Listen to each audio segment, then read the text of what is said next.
kita akan belajar bersama ya tentang studi kasus implementasi nyata pendidikan anti korupsi dalam kehidupan siswa. Hanya bendahara kelas yang memegang uang kelas ya. Bendahara kelas ini menggunakan sebagian uang kas untuk membeli jajanan pribadi tanpa seizin teman-temannya. Itu studi kasusnya ya. Mari kita lihat tindakan koruptif seperti apa yang tergambar dalam studi kasus tersebut. Yang pertama, tindakan tersebut termasuk ke dalam perilaku koruptif karena yang pertama, menggunakan uang bersama untuk kepentingan pribadi. Untuk kepentingan apa tadi?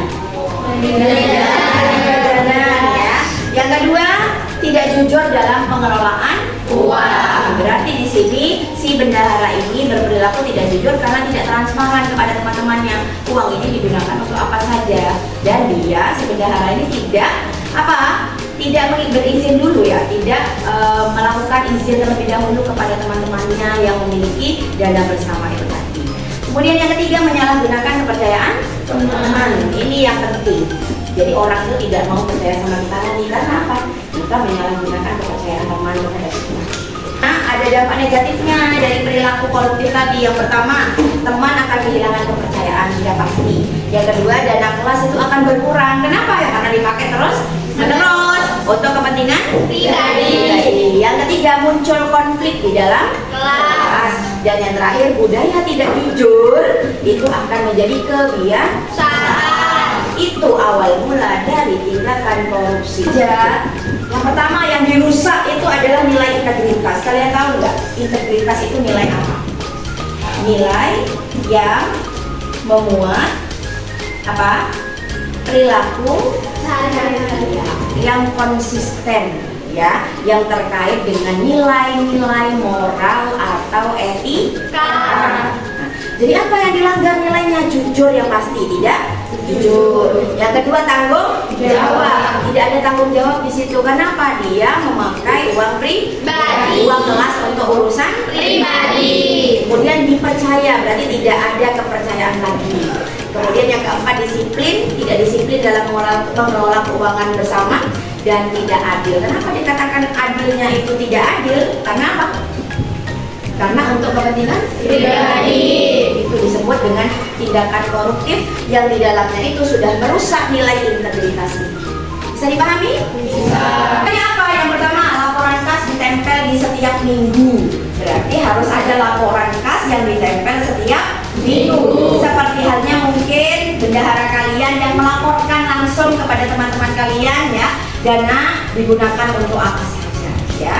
Yang kedua, ada tanda tangan bendahara dan ketua kelas. Ya, ini Andin ya. Andin, kemudian Aulia ya. Ya, benar ya. Nah, itu nanti ditandatangani laporan bulanannya. Nah, jadi dana yang sudah dikeluarkan untuk apa saja ada di laporan itu ditandatangani oleh bendahara dan ketua kelas ya. Salah satu tindakan pencegahan dalam anti korupsi itu adalah melaporkan, mengingatkan jika ada penyimpangan. Seperti halnya kalian itu ya. Kemudian yang ketiga, menjaga budaya jujur bersama. Jadi jujur ini harus menjadi satu nilai yang paling kita jujur di dalam kelas kita. Bisa dipahami? Bisa. Sekarang refleksi untuk siswa. Bagaimana perasaanmu jika uang kas kelas digunakan tanpa izin? Teman-teman yang mau menyampaikan refleksinya terkait dengan pertanyaan pertama. Bagaimana ya perasaanmu jika uangnya kamu itu digunakan tanpa izin? Sangat marah. Kenapa? Tidak izin terlebih dahulu. Oke. Yang Jujur itu perbuatan baik dan mencegah perbuatan yang buruk di kelas. Oke. Jadi jujur itu perbuatan yang baik dan mencegah ketika melihat temanmu menyalahgunakan kas kelas. Melaporkan ke guru. Ya, mengingatkan terlebih dahulu. Lalu melapor ke guru. Melapor ke guru. Baik. Percayaan teman itu bagaimana? Selalu jujur biar dipercaya sama teman. Oke, selalu jujur biar dipercaya sama teman.